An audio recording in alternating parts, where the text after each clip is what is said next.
So, fun fact, I started in prayer ministry years ago, and I saw how the things that people were bringing to prayer was more than we could listen to in a pastoral care way.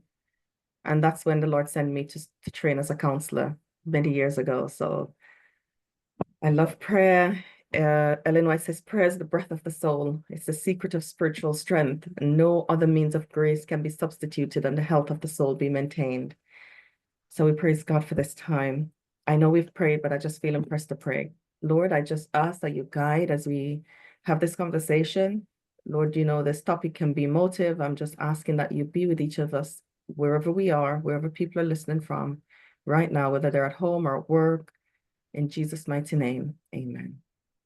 So I'm doing a series of talk with you on a Wednesday morning, and I'm going to talk about mental health. So I'm building it up to talking about the difference just between emotional health and mental health, and some of the ways that we can look after our mental health. Now, as I pray, sometime a topic like this, some of the reasons why we have mental health that I'm going to talk about really quickly might be triggering. So just, look after yourself through deep breathing or in prayer, sipping some water, stretching right there where you are, and that will help. So I wanted to start by defining mental health and emotional health. And emotional health involves how well a person can manage and express emotions. It's about being aware of your feelings, navigating emotions in healthy ways, and maintaining positive relationships. So it's like having an elastic and you can stretch and contract it.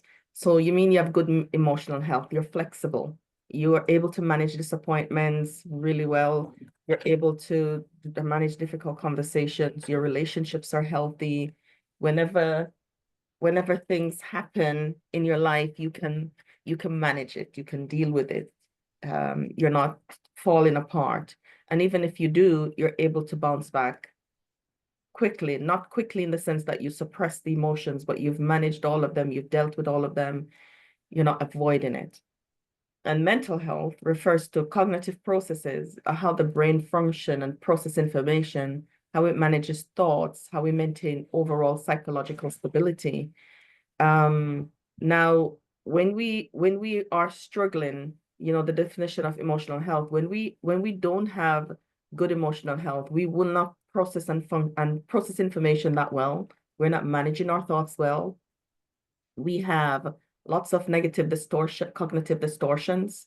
We have lots of negative thoughts that is overwhelming. We can't manage them. We can't manage emotions. We're feeling overwhelmed all the time and we don't know what to do. So we're not really stable from day to day. Lots of people in this category still we manage jobs and families, uh, departments at church, but there's still this underlying struggle that is a lot to carry every day. Um, there are people on the spectrum of mental health. They have conditions like anxiety, depression, and schizophrenia, psychosis, and things like that. But there are also people with a high functioning anxiety and high functioning depression. That means they have anxiety and depression. Some of it is not diagnosed, but they're coping. They seem to be coping. But they have low moods. They struggle with different ways it affects them in life. They might not be able to get out of bed, or they can't sleep, or overeating, or can't eat much, or bouts of low moods that make them isolate, or really work hard, work, always be doing something, can't stop. I have people say, I can't stop because if I stop, I will think and I don't want to think, so I keep going. But even that keeping going, the nervous system can't manage that for long. And so it's going to start breakdown in some kind of illness physically soon. So it's really important that we have spaces like this, oases, where we can stop, where we can hear, we can understand what's going on in our thoughts, where we can learn ways of managing what's going on in our thoughts, and we're able to function better emotionally and mentally, and that's what God desires of us. So we learn the tools to do that. So the difference between both, the mental health often involves, more profound brain chemistry and cognitive functioning, while emotional health is about regulating and responding to feelings. So if you think about it, are you able to regulate and manage your feelings really well? So some things that manage our impacts our mental health. I always do this because at Wounds to Scars, we work with adult survivors of childhood trauma. And there's always a connection between the things that we experience in childhood and sometimes our emotional health. Because of time, I'm not going to go all the way into the 10 of these, the adverse childhood experiences research, but this research was done in the 1990s and it looks at 10 key areas that is on the screen just now. And people who experience one or more of these are twice more likely to have depression, more likely to have anxiety, post-traumatic stress disorders, suicidal ideation, uh, heart conditions, autoimmune illnesses. They died 20 years earlier. And why I work here, it was one day I was watching something about this many years ago when I discovered this research. And I said, God, what's going to make the difference? And he says, I do. And we as a church, if this is an Adventist church, the health message, he says, I make a difference. So if you're struggling with anything on this list, if there's anything here that has affected your life, just know that God can make a difference. And how he makes a difference, we're going to go into as we go throughout the course of this month. So this is how adverse childhood experiences contribute to poor mental health. It impacts neurodevelopment.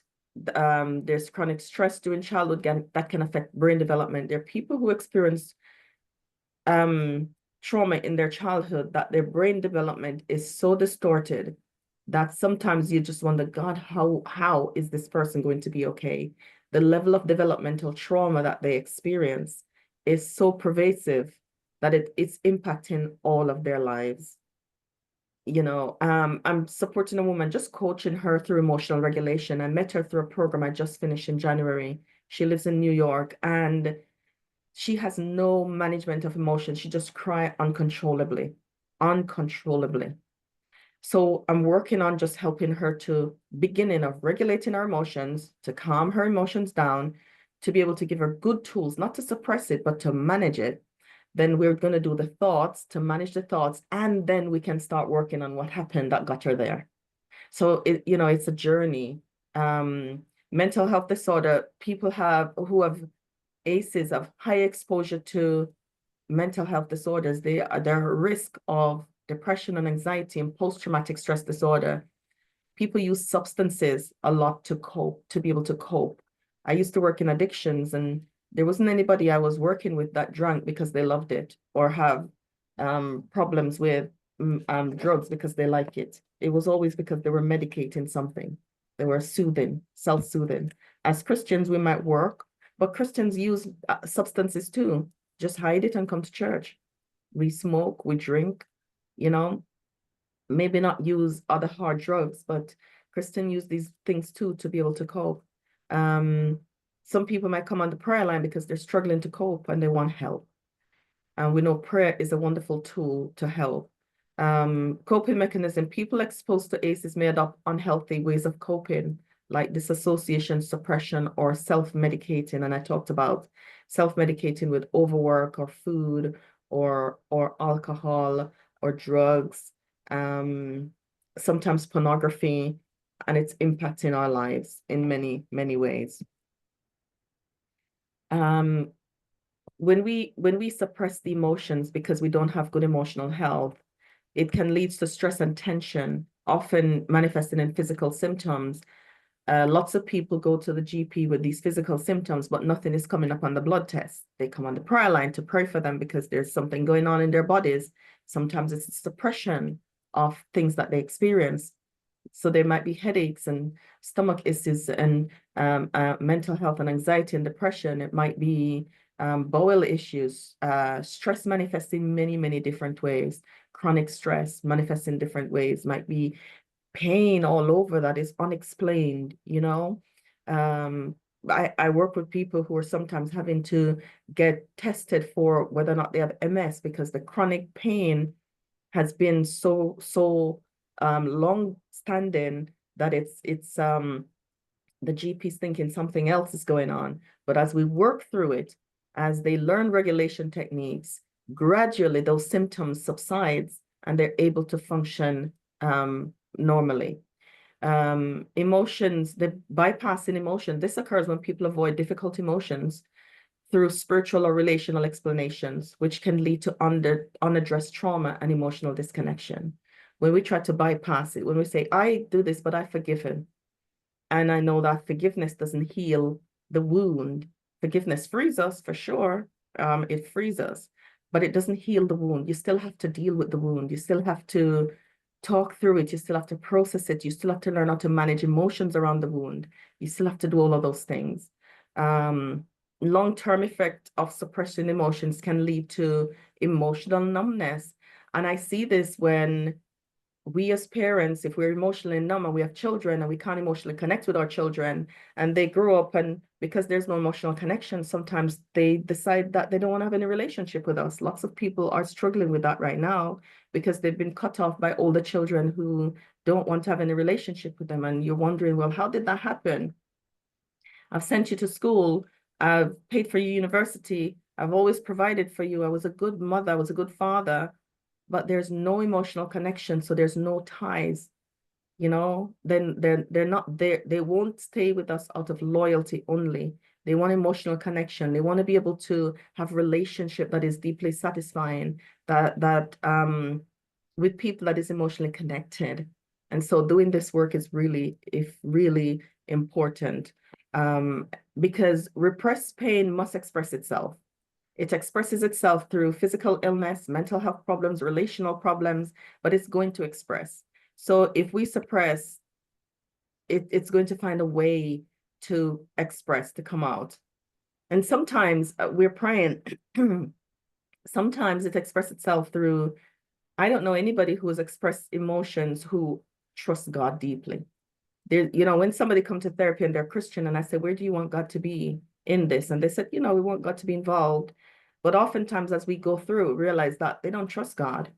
Don't trust God, because I've never been able to trust anyone. I don't trust my fellow man. I don't have a good friend. I don't trust people. And therefore that trust is extended to God as well. But sometimes we won't be honest enough to say, I really don't trust God. I'm learning how to trust him, but I don't. So when we suppress, it leads to stress and tension and manifests in physical symptoms, headaches, stomach issues. I talked about IBS and autoimmune type illnesses, things like that of that nature. The suppressing of emotion often manifests itself as, and some cancers. And so how can we start to feel what we're feeling? How can we start to do that? If we use the New Start framework, we can begin to do that. So the New Start framework, for those really quickly, I think I have 5 minutes, Sister Barbara. For the New Start framework is, the N is for nutrition, E is for exercise. So nutrition, when we have good nutrition, we're not giving our bodies things that it's just struggling to digest and struggling to deal with. Because when we are managing emotions or when we are suppressing emotions, our digestive system won't work properly. So we want to have things that the body is able to deal with easily. Exercise helps to regulate our emotions. It helps to release stress. It helps to relax the muscles in our bodies and help us to digest the foods that we're eating. Water. Some of us who experience trauma needs more water. They say 6 to 8 glasses. Sometimes we need more than that if our bodies are learning how to regulate emotions and we're learning to regulate the nervous system and beginning to digest food properly. And if we suppress emotions and isn't learning to regulate our emotions well, even if we're eating greens and drinking green juice and all of that, it will not have the impact that it could have because the body won't be able to digest or to deal with it easily. So then there is the sunshine, as we know, vitamin D, it helps with the moods, stabilize us, and all that good stuff. And then trusting in God, the ability to trust and rest in him and give him all of our stuff. And this alone, I could do one day on just the trust part and how trusting him is helpful. Then air, when we inhale and exhale fresh air, when we go outside and walk and go in green spaces, those are known to help us to manage our emotions and rest. Having a good sleep routine, being able to sleep and rest, for the brain to rejuvenate, for the cells to renew, for us to wake up with a feeling of peace. Because when we're not getting rest, we're in a state of agitation and anxiety and temperance. I think I mixed them up with the two T's. But to be mindful of everything that we're doing, to do the good and the not good judiciously. So God gives us a framework that he wants us to be able to use to be able to manage, that can help us to manage. I'd explain them out here. He gives us these that he wants us to use to be able to manage our emotions. So there are other tools. I'm just going to leave this here, some other tools that you can use to help to manage your emotions. This first one you can learn through journaling, journaling and talking about your feelings by writing or talking to your phone, audio. You can use therapy. Healthy relationships helps us. Learning how to build solid, healthy relationships. I have a book club. We meet on a Tuesday, on a Thursday at 7 o'clock, and we're reading Changes That Heal. And we're really learning, many people who have never been to therapy we're learning in that book club how to build healthy relationships for people, some who have never built any, some who don't have any, and we're learning the healing power of healthy relationships. For those who want to join the book club, I can send the link to Sister Barbara, and you're welcome to join. It's like having a workshop every Tuesday and Thursday, and we're going to meet now once a month again, just to go over what we've learned. So expressive activities such as art and music, having a good social network, and prayer and spiritual support, really helpful tools to be able to help us to manage our emotions. Okay, so I want you to think about your takeaway today. What is it? Which strategy are you going to use to manage your emotional health better? You know, we don't have to do all of them, or even in the new start, you can choose one. If you're doing none, you can choose one to begin to use today. If you were already using strategies, if there's any here that you've not started using, think about how you can incorporate that into your routine. I will stop here if anybody have questions.